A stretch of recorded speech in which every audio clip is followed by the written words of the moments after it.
SJE, and we believe that mental health access is a social justice issue, not only because there are barriers that are in place that prevent people from accessing mental health care, but also we know that discrimination, racism, it fuels persistent stress, which can be a contributor to mental health concerns.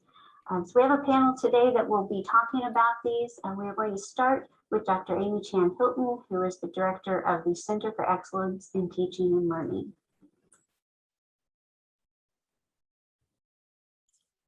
Thank you, Wendy. And well, hello, everybody. I'm going to go ahead and share my screen with some slides.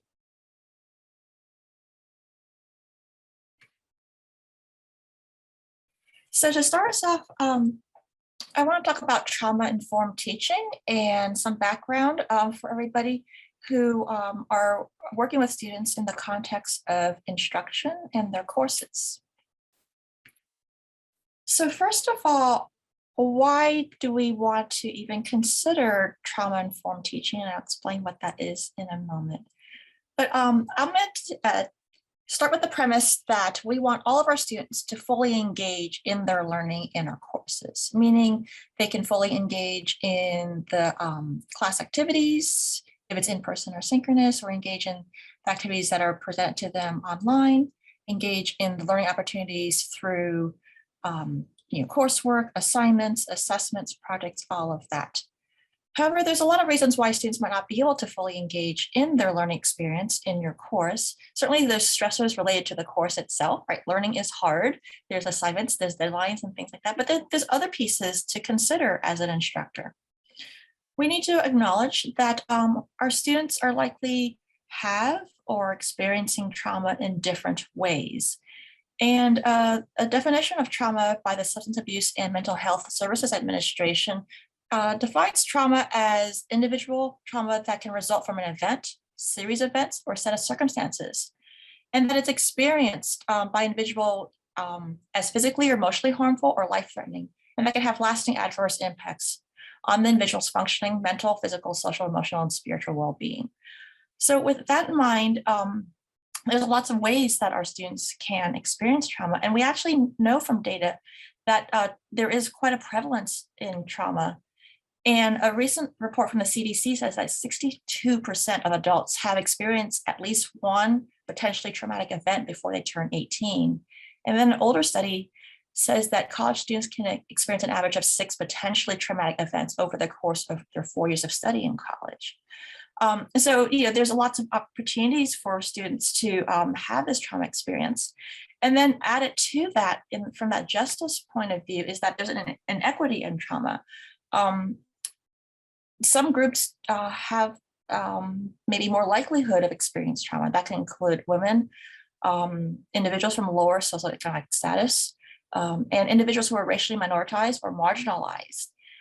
Studies have shown that they experience trauma more prevalently than the general population. So with that in mind, and knowing that there's a likelihood that our students are experiencing trauma, but also recognizing that every individual is going to respond to trauma and the impacts of trauma are going to vary, we ought to recognize that there's various impacts to our students' learning in our classes. So what are those potential impacts to learning? We might see it in terms of students having decreased performance in their coursework that's lower than their actual potential. Students might have an inability to focus, whether it's on class activities, on their assignments and assessments, or to be able to organize their work and their time to actually to complete the work. There might be changes in behavior. Some students might withdraw from class activities, or they might just respond in unexpected ways to different things within class. And then a major piece is that the stressors, whether it's due to trauma or other pieces, is going to reduce an individual's bandwidth to process information. And processing information is essential to learning, especially if it's new information, challenging information, lots of pieces of information. And so knowing that there's all these additional stressors that our students likely are facing and that reduced bandwidth, how might we still create positive and enriching learning experiences for students and allow them to succeed and excel and demonstrate their potential in our courses? And there's a lot of different things that as instructors that we can do in the way we design our courses, design each class experience, design our activities, the way we interact with students. There's lots of different things. And I'll highlight a few of these these areas. And I also like to add that a lot of things that we can do that is considered trauma-informed teaching strategies are just essentially good evidence-based teaching strategies, regardless of what aspect of our learner we want to really help support. So one area is providing consistency, structure, and clarity in our courses. And there's a lot of different ways to do that. Consistency could be things like consistency in terms of due dates. If students know that every Wednesday this particular type of assignment is due, or every Monday in class we're going to be doing a discussion, or that they ought to be checking Blackboard on these days because new material often is posted on a certain day of week. So that consistency there. Consistency perhaps in the time and location, because sometimes certain things might change around. So the idea is that consistency provides that knowing what's going on, right? Knowing that there's not going to be another thing to have to remember and worry about, that consistency that the student can rely on. That's the same thing with the structure. The structure could be within the class period itself, or the structure can be across multiple weeks, or the format that students are expected to read and watch a video and therefore do an assignment related to that, or whatever that structure might be, can be, again, useful there. And then the final part is that clarity. Clarity in terms of the instruction, clarity in the expectations of how one completes the assignment, clarity in what one ought to be doing preparing for a class, any of that kind of clarity, right? Because if students are wondering, well, what's happening today? How do I go about doing that? That's just taking additional cognitive load that they could hopefully be using in learning new material, new concepts, new ideas. Creating a sense of safety, that could be physical safety as well as just safety and feeling that they can fully participate in the class. And acknowledging that their well-being is important to you, and providing a lot of different ways to provide that sense of safety and security within the learning environment that is your course. And I'll provide pointers to some additional examples of these areas. Another area is building trust in terms of having students trust you as an instructor and building that rapport between you and your students. Part of it is getting to know their names, their preferred names, and using them and addressing them by their preferred names. Trust in that you're clear and transparent in your goals for the course and your approach to the course. And having students get to know a little bit about you, about how you approach the content in the course. So just building that rapport between you and your students. Another important piece is fostering community between the students. When students know that they have peers that they can turn to, that they can talk to about the course material and other experiences, and creating that community provides potentially support and a shared learning experience with the students. Another piece is offering choice. And offering choice could mean things like a choice of topic. If the students were to do a paper or a project, they perhaps can choose between 2 or 3 options that you provide for them, or maybe a choice in the mode they do their work. Maybe some students prefer to work alone, whereas others prefer to pair up for some activities, or maybe some students might prefer to do a paper, whereas others might prefer to do a presentation. Some choice, it allows students to be empowered, because a lot of times through trauma and stress, they lose that sense of control. And so where they do have empowerment in activities and in their learning experience in their courses, that helps support them. And sometimes just asking them, what do you prefer? What do you think is a good routine for us in this class, right? It provides them that empowerment. And finally, I'll offer that it's critical for you to take care of yourself too, and acknowledge your well-being, and acknowledge that that your well-being as well as your students' well-being is important. I know there's a lot of different things that I've mentioned. There's all these resources that are available, and I'm going to put into the chat a few key pieces. The slides are in that first link, and then the first two resources, which I think are good starting points, are other things that you might want to look at. But these links of resources are available in the slides that are in the link. And with that, I'll end my portion. Thank you. Thank you, Amy. Our next panelist is Janet Schnell, and Janet is an adjunct faculty in the social work department. She's also a licensed clinical social worker who has a specialty in the area of addressing suicide. So welcome, Janet.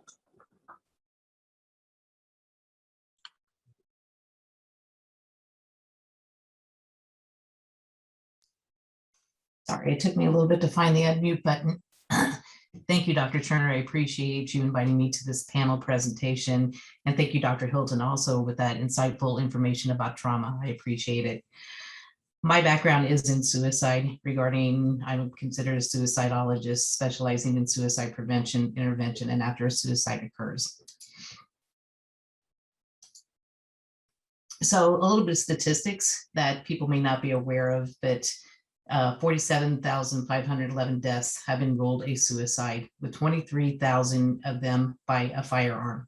And that's true across the United States, that firearm is the #1 method for the suicide rate, or the method. Indiana is above the national average for over 20 years, all the way until 2019.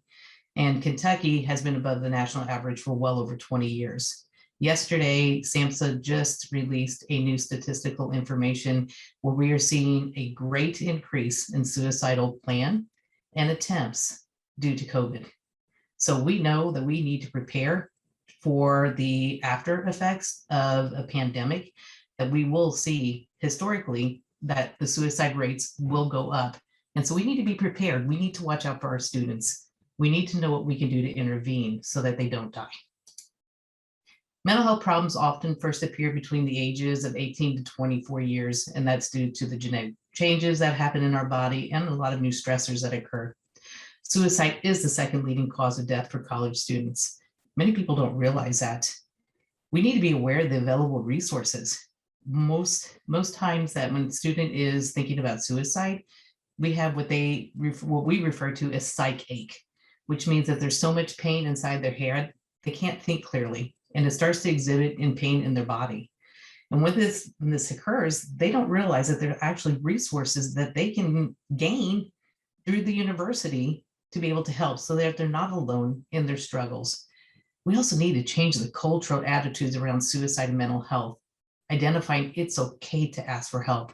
We don't need to do this by ourselves, and that there are professionals who are specially trained to be able to help students so that they don't going through the daily lives of being a student, being away from home for the first time many times, or being that senior who is like, oh, and here's your degree along with your big college student debt loan. Good luck, find a job. And that's some of the common stresses that we see among college students. Some of the risk factors, we definitely know that a prior suicide attempt puts them at a greater risk. If they're a lost survivor, like I am, where someone in their family or their friends have died by suicide, makes them at a greater risk. When we start to see the misuse of alcohol and other drugs, especially that increase. Any kind of mental health disorders, especially depression or mood disorders, puts people at a higher risk. More so, something that we overlook is that access to lethal means.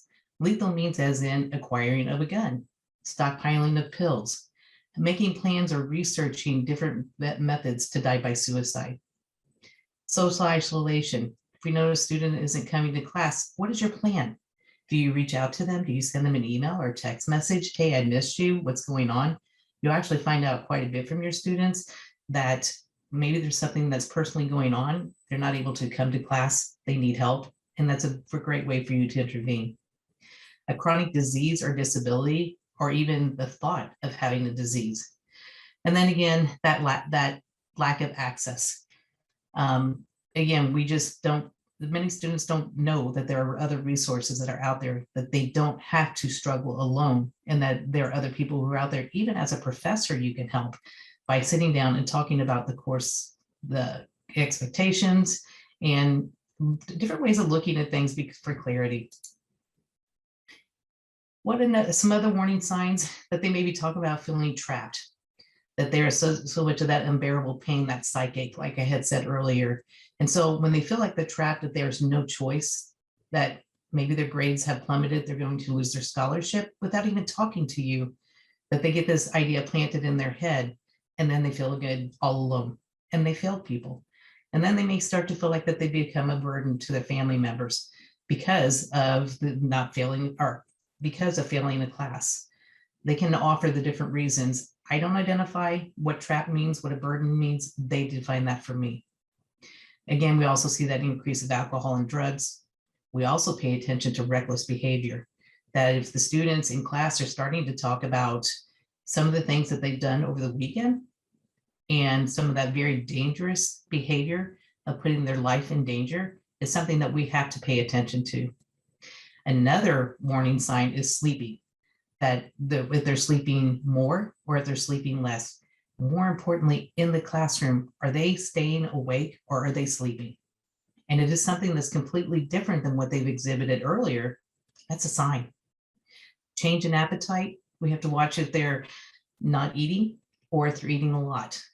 Also, if they're withdrawn, not wanting to talk in class, not wanting to be included with discussion or answer questions, it's a sign that something else is going on. Maybe they can't think clearly. We also have to pay attention to extreme mood swings, especially with men. We've noticed that there may be a lot of anger and aggression. You can hear that in the conversation in the classroom. But really what scares me more is when that stops, because all their feelings that they have been projecting out with their anger is now being internalized. And that is where we see the greater depression and the thoughts of suicide. What we know is that 50% of people in the United States know someone who has died by suicide. So saying the word suicide is not something uncommon or new to them. We also know 64% know someone who have attempted suicide. And so that it puts them at a greater risk, because many times they haven't talked about being exposed or their feelings or even processed what's happened. Especially in a classroom with our last 2 suicide deaths, that there's a certain protocol that we have to look at when it comes to how do we set up the classroom. Things that we can do to make the other students feel comfortable even talking about the suicide death, and the different changes that we have to make inside the classroom after a suicide death or an attempt. Loss survivors is someone like me. 20% of the people in the United States identify as being a survivor, someone who's lost someone to suicide, which puts us at a greater risk. Many times we'll use the same method as what our loved ones had used to die by suicide. For each suicide death, 147 people are exposed. That's some really new research showing that we have a lot more people who aren't talking about how it affected them after suicide death. And of the 147 people, 6 people have a major life disruption. That would be the people that you're seeing withdrawing from classes, withdrawing socially, having suicidal thoughts, unless they get the help that's needed. So of the 147, we have 6 people who have a direct effect from a suicide death as a lost survivor, who really are struggling. And we're not meeting those needs. We're not even talking about it. Ideas to do for a university response that after a suicide death has occurred is that we do recommend to reschedule tests or quiz for that week, because we know that the students won't be thinking clearly. We also want to have small group meetings, small group discussions, so that they can have a chance to talk about how that suicide death affected them in that class. We want to help students identify their emotions, how it affected them. Not all students will recognize maybe being affected by that suicide death of that student, but some will identify being a lost survivor from someone else, not associated with this school, that now triggers them back to those days of feeling what it felt like after the suicide death. We want to talk about coping skills, not just talk about them, but identify what coping skills are. We do want to discuss what the university policy is on memorializing, because many times lost survivors, students will want to do something proactive, and we tend to shut it down because we're worried about glamorizing the suicide death. But there's a way to be able to do this so that they can work through the grieving process but also be able to identify the person who's died. And there's a positive way of being able to do that. We want to empower students to add the suicide and mental health aspect that is very important for them to know it's okay to reach out for services. We don't have to do this alone. And we do want to provide that suicide prevention resource information. 1-800-273-8255 is the National Suicide Prevention Hotline number, where any student, any person who's having thoughts of suicide or wants to talk about someone that they're worried about, they can call that number, and they're specially trained to talk about suicide specific. What we see students wanting to use more is the texting hotline 741-741, and that they can use that instead of doing the call. They can actually text that call center, and again, have that same kind of response with people who are specially trained to talk about suicide if they're worried about themselves, again, or worried about someone else. Common grief reactions, don't deny, don't ignore, but we do know that the feelings of guilt are there. That with loss survivors, we're asking why. There's a lot of shock, anger, depression, having our own suicidal thoughts, rejection, and fear. And so if we don't talk about this publicly, about common grief reactions, and that is very normal to have these reactions, we're actually shutting down that grief process. And it's doing more harm to the students. So here's my information. Please feel free to contact me if you wanted to discuss this more. I am able to provide suicide prevention training in a 1 to 2 hour format with your specific group of people, and a 2-day training also to respond even better. I'm more than happy to help. Thank you so much for your time. I appreciate you being here.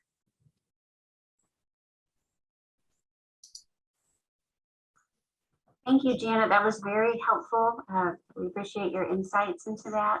Our next panelists are from the Dean of Students Office. We have Dr. Jennifer Hammett and Ms. Lori Berry. Hello, Lori, I'm going to let you share screen and we'll get our presentation up. Thanks so much for having us here today. I'm Jennifer Hammond. I'm the Dean of Students. And Lori, would you like to introduce yourself for the folks as well? Nope, I'm mute. Technology sometimes is not my friend. I'm Lori Berry. I am the Assistant Dean of Students, and I hope you can see our slides at this point. So yeah, I'll let Jennifer start, and I'm the color commentary. This is our contact information. For those of you who don't know, the Dean of Students Office has switched sides. So we used to be directly behind the fireplace in the Fireside Lounge. We are now on the opposite corner or on the far right side. So that is Suite 1256 in University Center. This is our phone number. We are Dean of Students Office and the Center for Campus Life are part of the Division of Student Affairs. Our Vice President is Dr. Khalil Das. Sometimes it helps for folks to kind of know what comprises a division. So in addition to the Dean of Students and the Center for Campus Life, Housing and Residence Life is there, Counseling and Psychological Services, also known as CAPS. I know our Director for the Counseling Center is on here as well today. The University Health Center, the Multicultural Center, Recreation, Fitness and Wellness, New Student and Transitional Programs, and Religious Life are the remaining departments that round out the Division of Student Affairs. We often are asked kind of what all is included in the Dean of Students Office. So I wanted to at least provide you with an overview slide. Most of you are probably most familiar with the CARE team and the CARE reporting form. We normally see a pretty decent uptick in CARE reports in the month of October. I will say, I think we've seen a higher than average number of those reports.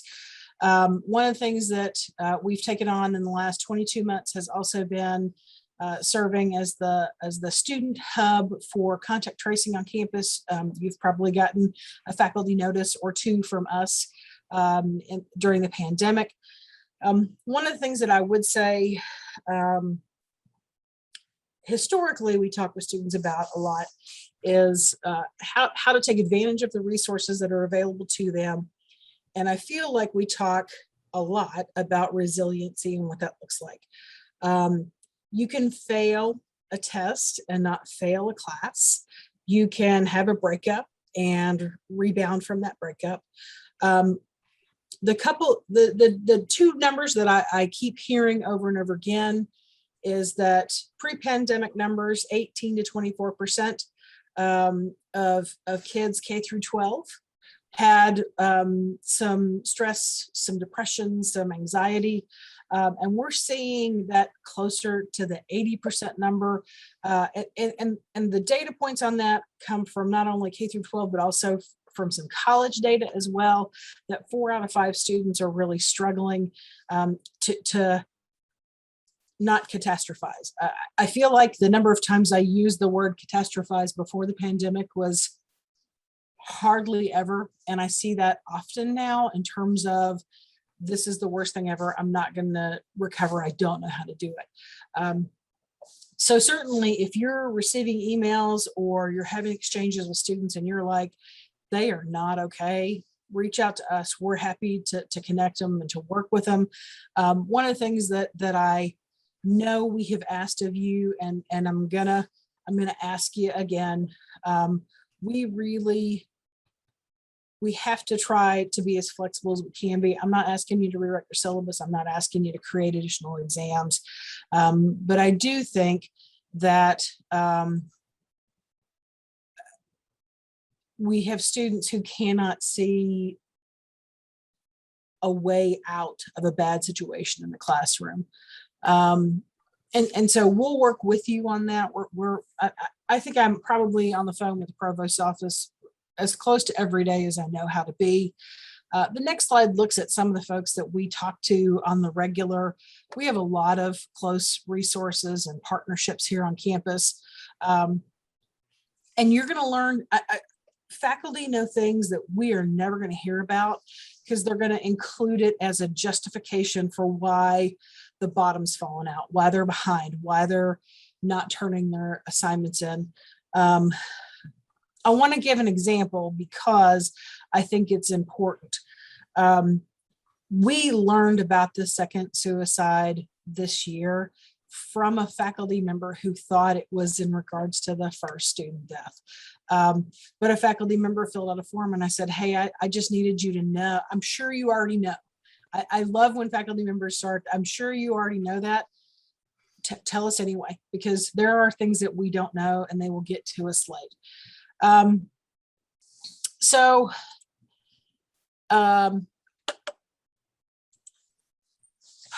at least take a swing at this.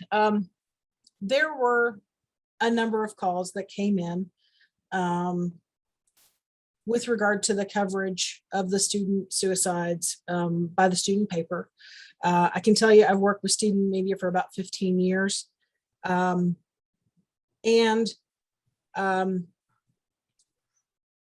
I think for a lot of folks, they don't understand why that has to be covered at all.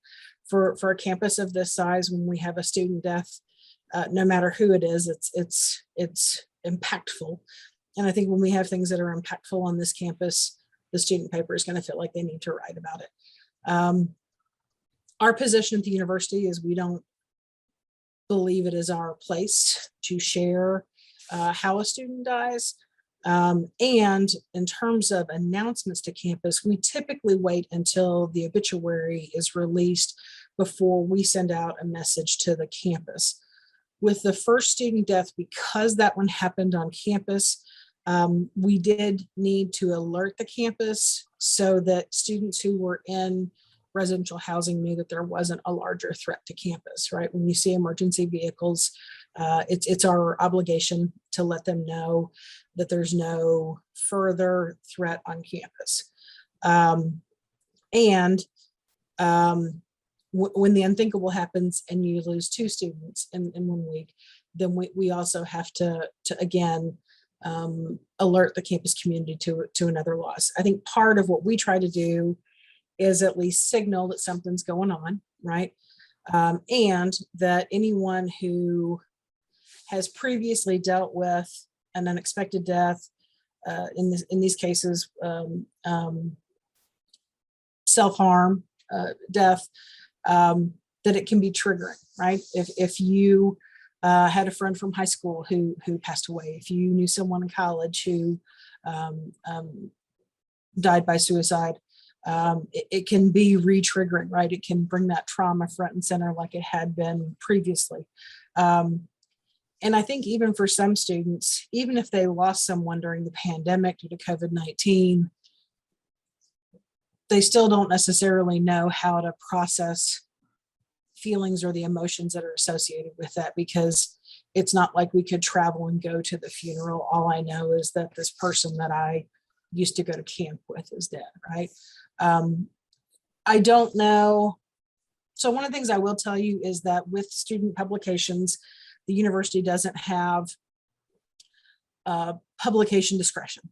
So we cannot call and say, hold the headline. We cannot say, stop the presses. We don't have that authority. I do think that that can be challenging for folks. I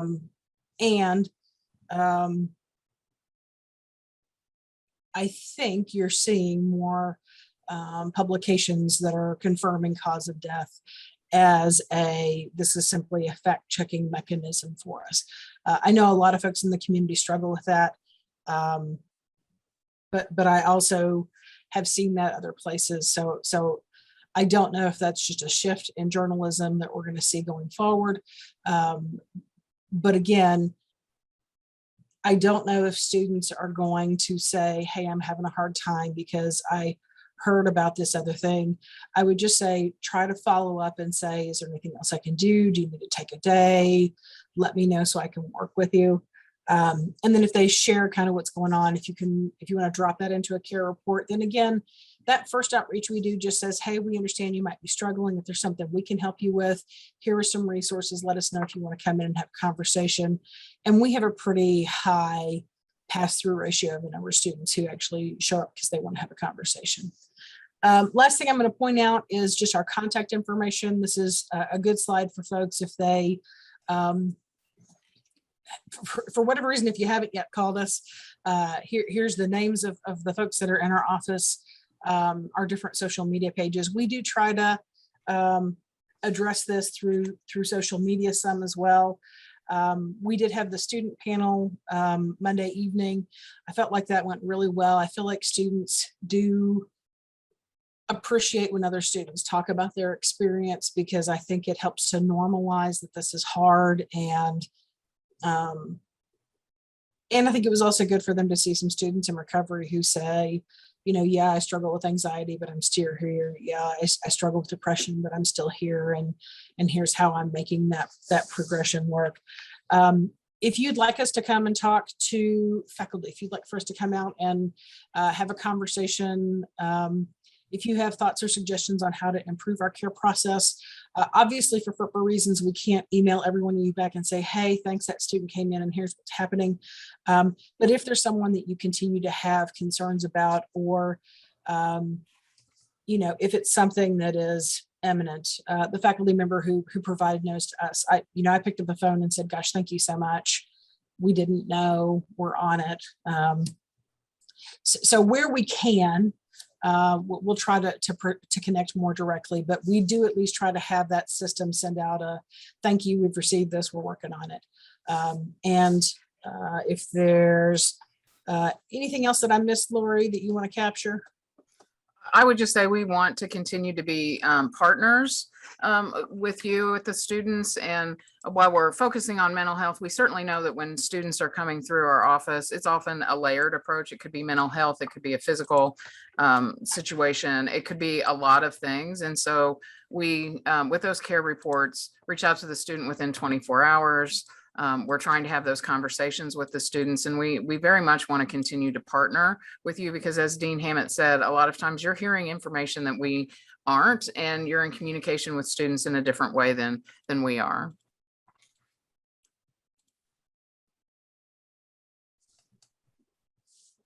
Well, thank you very much for your information, your thoughts. I did want to, before we move on to the last presenter, because one of the question that Dr. Hammett did address regarding the school newspapers discussion of the suicides, that question was posed in the Q&A for Janet, and wanted to get her thoughts on, I think sometimes people are afraid of actually directly talking about suicide because they don't want to plant any ideas in someone's head. They don't want to make the suggestion, but then we perpetuate the taboo around it. So what is the suicidologist kind of views on these types of public discussions?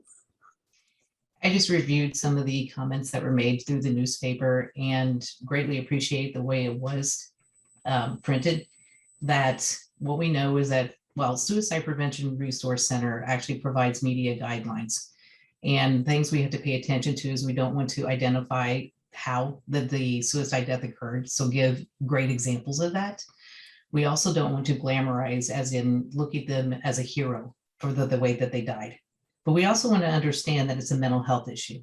And that's the area that we pay attention to. We always have to make sure we include the guidelines of resources for help.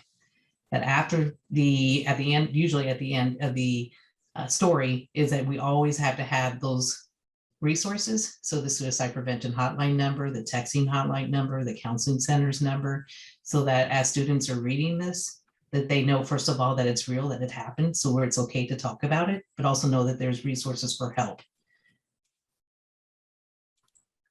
Thank you so much. And perhaps maybe the faculty sponsors for the Shield can, be in touch with you, and that might be a helpful service to have their writers get a little bit of training on this. So thank you. I would be more than willing to meet with them and talk about this. Thank you. And our final panelist today is Dr. Robin Sanabria, who is the director of the USI Counseling Center. Can everybody hear me okay? Yeah, all right. So I'm just gonna share my screen here. First off, all the speakers ahead of time pretty much said everything. So my job here is pretty easy.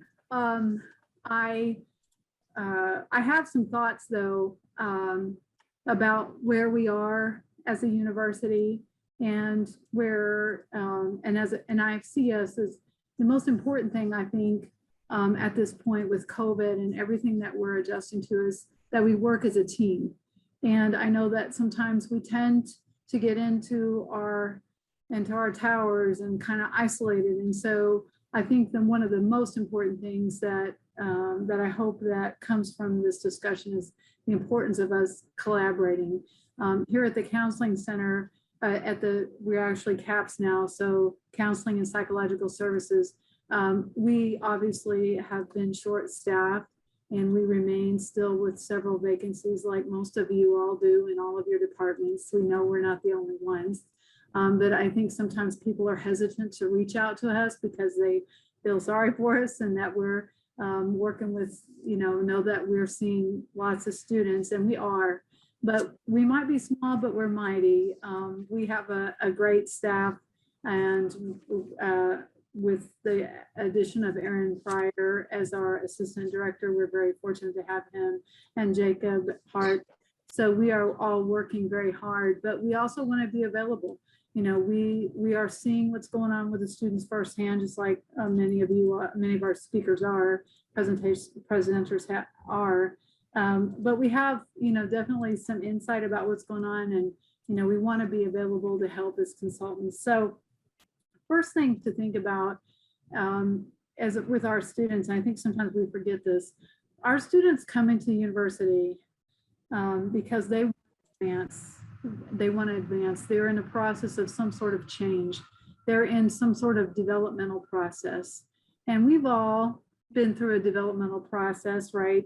Part of being human is going through all these milestones, these stages that we go through. And we have to remember that our students are still going through stages of development. Some of them are non-traditional adult learners. They're also going through development and adjustment. Anytime there's adjustment and change as you learn and develop your career, there's also going to be struggles with the change in terms of mental health. And, University USI realizes the importance of mental health as being part of that whole package of what we do as part of our mission. And so that's why we're here, to help support that piece and help our students be successful. So I think it's important to realize that we see that, we realize that we're part of that process.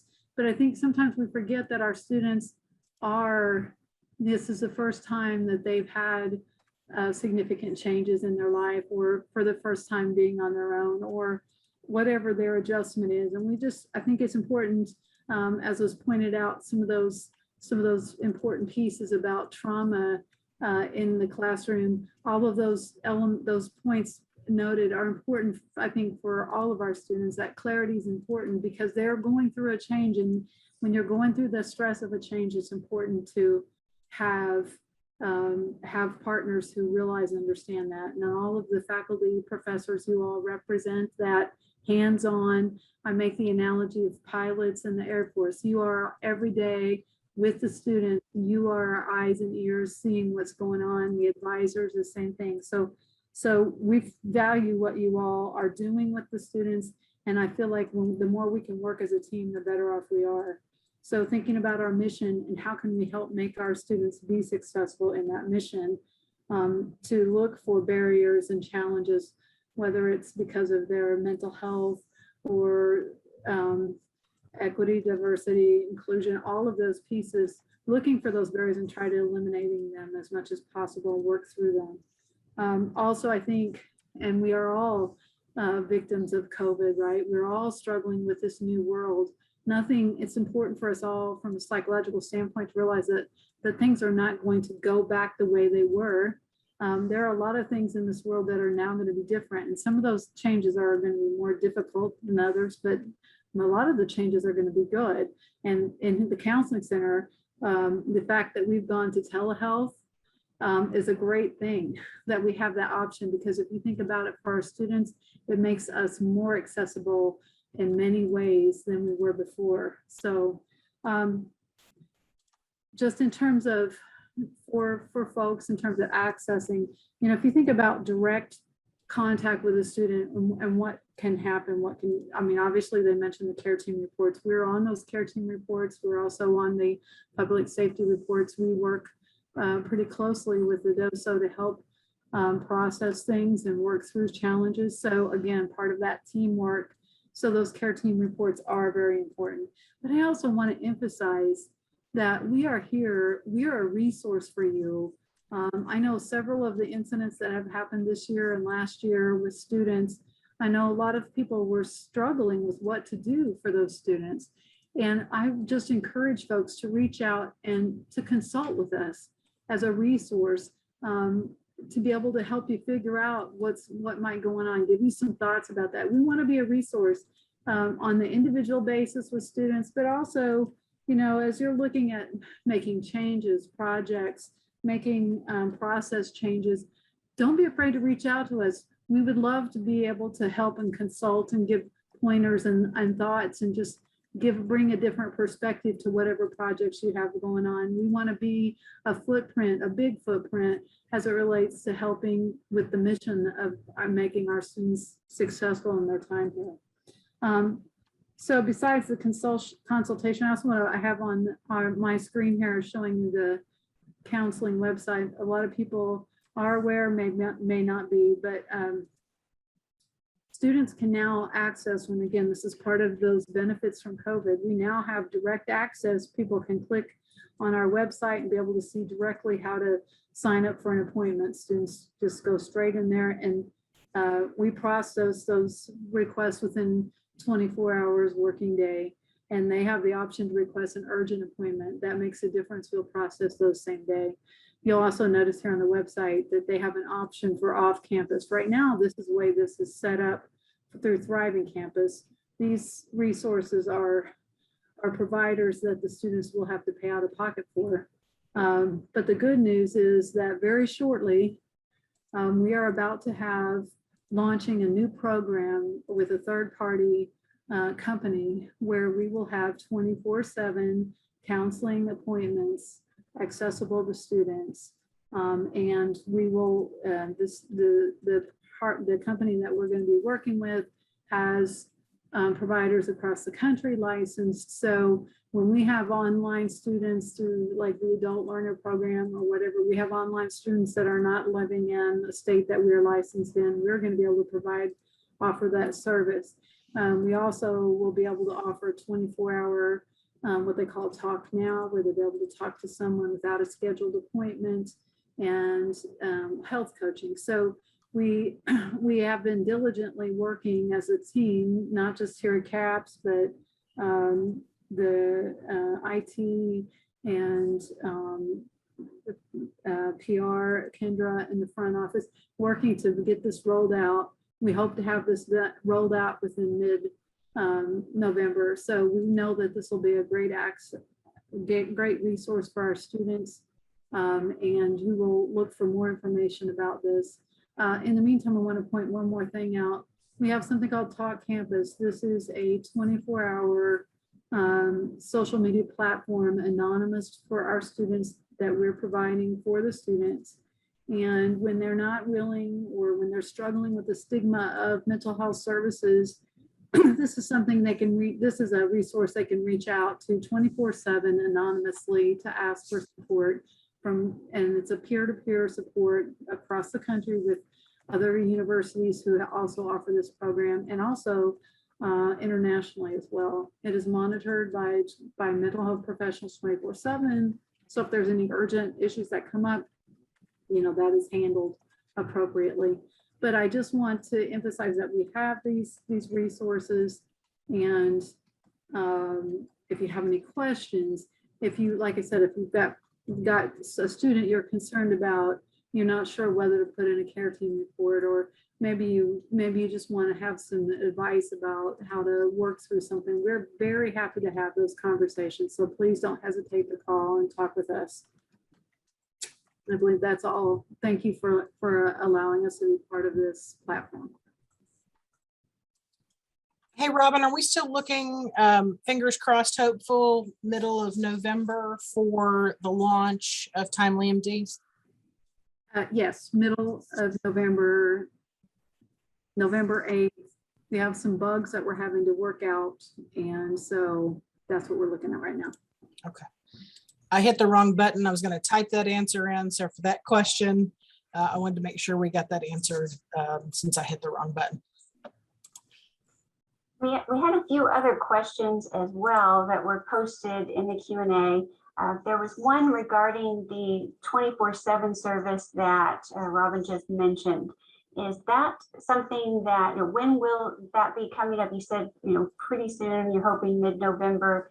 Will that be announced to the campus or to faculty at least? And is that something that's also available during the winter break? Yes, that service will be available during winter break, summer break. And yes, we will be having all kinds of information out for faculty, staff, students. Once we get a firm start date set,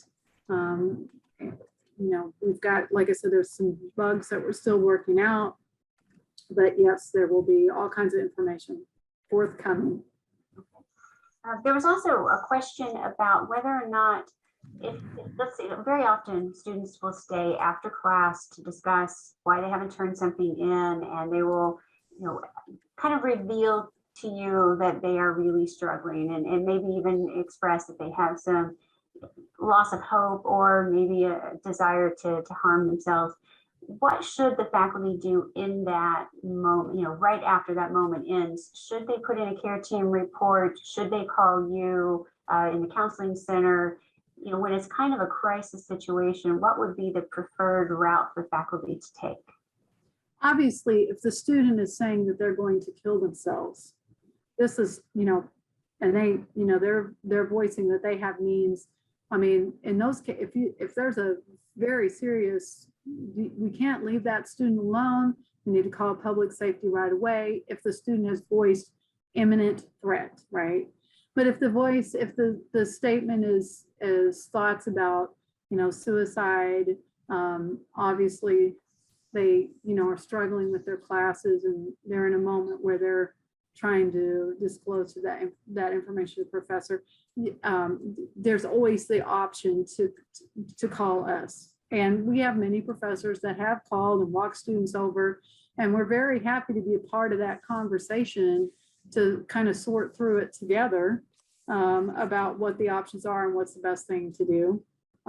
So sometimes just calling us right there while the student's in the office or whatever, sometimes we can kind of work out what makes sense in the most efficient way. So that's certainly an option, but faculty have the option of escort students over here. If for some reason it's happening after hours, obviously calling public safety. So that's what I would say. I had a student actually recently say to me she was reluctant to go to the counseling center because she didn't like her high school guidance counselor. And she's associating guidance counselor with the counseling center on campus, not really seeing it as a mental health resource. So Right. has there been any conversation about rebranding or renaming the counseling center on campus? Well, we did. We have renamed it. We used to be Counseling Center. Now we are Counseling and Psychological Services. So we have rebranded it. And I would say that we do kind of get a bad rap because sometimes people do associate us with school counselors, and often school counselors are not, their level of licensure and such is not always the same. It just depends on what the situation is. Yeah, we have to work pretty hard because some people, have different associations with counseling. So you do have a lot of things underway that we want to work on, extending our social media presence, updating our website as we add this new third-party piece to that. But I also think that sometimes there's a lot of rumors that fly around and they're not accurate. For example, a lot of times we have students say, well, they don't want to come to counseling center because they don't want to waste a slot because somebody else might have a greater need. And the fact of the matter is we are seeing students at walk-in basis. And when we meet with the student, we'll sort out what need and frequency that they need to be seen or what's the best option. We'll sort that out. That's what we do. The other thing is I hear students, I still hear this rumor mill that we have this long waiting list and it'll be 2 months before something gets sent. Even though there's 3 of us back here, like I said, we're mighty and we do not have a 3-month waiting list. If we have someone that needs to be seen weekly, we are seeing them depending on the clinical need. Sometimes students don't quite, their idea of their need may be different than the clinical need that we get assessed, but we definitely do our very best to make sure that students are getting what they need. May I add some information in, please? When it comes to public safety, we still have the culture of people being afraid of law enforcement and look at public safety as part of the law enforcement group. I can tell you that Sam Preston with public safety is suicide friendly. He has been well-trained in suicide prevention. He would be the go-to that if you're worried about them, ask specifically for Sam because Sam is a very easy person to talk to. He has a great demeanor and there'll be that level of trust, not being afraid of something that's really not there. Sam's great. That's good to know. We also, I'll just dovetail on that. Our CIT officers are actually really, they're great folks to work with as well. So, and we've met several of them I've been here for 2 years or so, but when they come in, so we have some good folks working in public safety and associated with it. The last question that I see so far is that this person is wondering, how do we get the message out overall about the changes in the counseling center, the lack of, because you're absolutely right. I've heard so many students say, well, it takes 6 weeks to get an appointment, so, and that might have been the case in the past, but how do we let people know that is no longer the case? And what are I know you mentioned social media. Are there other ways that we can make sure students recognize that things are different, things are changing, things are improving? How do we let them know that? Well, I think the biggest thing is word of mouth. The faculty, the staff can really help spread that word that things are different and that we don't have those kind of access issues. I will say in the community, there are a lot of access issues. Folks are having, they're inundated in the community, the providers are. And so I would just say that's a big part of it. We're trying to do we're going to be doing more in the university publications to get more attention out about CAPS and what we're doing and the work that we're focused on. So, but yeah, I think the word of mouth, the best thing that you all can do to help us is, just dispel rumors. Mention it at faculty meetings, make sure that your colleagues know that as well.